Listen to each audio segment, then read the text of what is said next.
ದಾವಣಗೆರೆ ನಗರದ ಇತಿಹಾಸ ಪ್ರಸಿದ್ಧ ದುರ್ಗಮ್ಮ ದೇವಿ ಜಾತ್ರೋತ್ಸವದ ಹಿನ್ನೆಲೆಯಲ್ಲಿ ಈಗಾಗಲೇ ನಾವು DC ರವರ ನೇತೃತ್ವದಲ್ಲಿ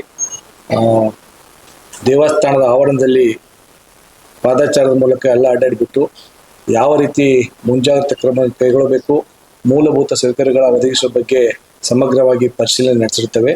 ಅದರ ಮುಂದುವರೆದ ಭಾಗವಾಗಿ ಇವತ್ತಿನ ದಿನ ನಮ್ಮ ಸ್ಥಳೀಯ ಪೊಲೀಸರು ಹಾಗೂ ರ್ಯಾಪಿಡ್ ಆಕ್ಷನ್ ಫೋರ್ಸ್ ಇಂದ ರೂಟ್ ಮಾರ್ಚ್ ಅನ್ನು ಕೂಡ ಇವತ್ತಿನ ದಿನ ಮಾಡಿದ್ದೇವೆ.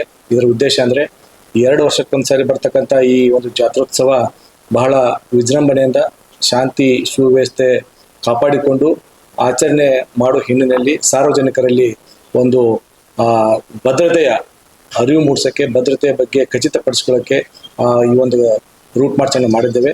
ಮುಂದಿನ ದಿನಗಳಲ್ಲಿ ಕೂಡ ಇದೇ ರೀತಿ ವಿವಿಧ ಮುಂಜಾಗ್ರತಾ ಕ್ರಮಗಳನ್ನು ಕೈಗೊಂಡು ಜಾತ್ರೆಯನ್ನು ಯಶಸ್ವಿಗೊಳಿಸಲು ನಮ್ಮ ಭದ್ರತಾ ವ್ಯವಸ್ಥೆಯನ್ನು ಬಿಗಿಗೊಳಿಸುತ್ತೇವೆ. ಅದರ ಜೊತೆಗೆ ಸಾರ್ವಜನಿಕರಿಗೆ ನಾನು ಕೋರೋದೇನೆಂದರೆ, ಜಾತ್ರಾ ಹಿನ್ನೆಲೆಯಲ್ಲಿ ಪೊಲೀಸರು ನೀಡತಕ್ಕಂಥ ಸಲಹೆ ಸೂಚನೆಗಳನ್ನು, ನಿರ್ದೇಶನಗಳನ್ನು ಕಡ್ಡಾಯವಾಗಿ ಪಾಲಿಸಿ ಪೊಲೀಸರೊಂದಿಗೆ ಸಹಕರಿಸಿ ಸಮಸ್ತ ದಾವಣಗೆರೆ ಜಿಲ್ಲೆ ಮತ್ತು ಸುತ್ತಮುತ್ತಲಿನ ಬರ್ತಕ್ಕಂಥ ಜನರು ಈ ಒಂದು ಜಾತ್ರೋತ್ಸವವನ್ನು ಯಶಸ್ವಿಗೊಳಿಸಬೇಕಂತ ಹೇಳಿ ಈ ಮೂಲಕ ತಮ್ಮಲ್ಲಿ ಕೋರಿಕೊಳ್ತೇನೆ.